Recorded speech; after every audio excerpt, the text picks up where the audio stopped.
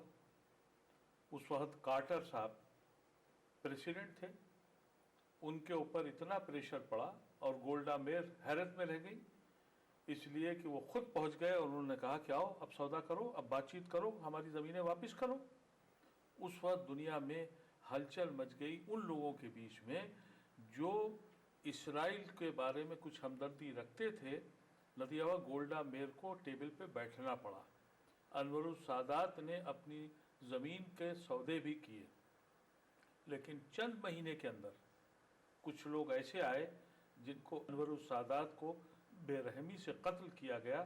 یہ آج تک واضح نہیں ہوا کہ وہ کون لوگ تھے، لیکن ان کو ختم کرنے کے بعد جو کارٹر نے اپنی کتاب لکھی ہے اس میں اس کا ذکر کیا ہے کہ میرے اوپر سب سے سخت لمحہ یہ تھا جب انور السادات اسرائیل کی پارلیمنٹ میں پہنچ کر انہوں نے کہا کہ آؤ اب مذاکرات کے لیے بات چیت کریں. تو اتنا پریشر ڈالا کہ انہوں نے خود لکھا کارٹر نے کہ مجھے دوسرا ٹرم امریکہ نے جیتنے نہیں دیا. وہی یہودی لابی نے کارٹر کو بھی جیتنے نہیں دیا. آج ایسی کوششیں ہر طرف سے ہوئی کیونکہ انور السادات کا قصہ تمام کیا گیا. اس پہ بھی اگر کوئی شکل پیدا کرتے، ایک شخص پیدا ہوا تھا اس کو بھی اسی لیے ختم کر دیا تھا، اس کے بعد اس کو بھی شہید کر دیا گیا. تو یہ ایک ایسی سازشیں ہیں جس میں خدا کرے کہ ان حاکموں کی یہ سمجھ میں آئے کہ یہ اگر نہیں کرتے ہیں تو دنیا آج جس حالت میں ہے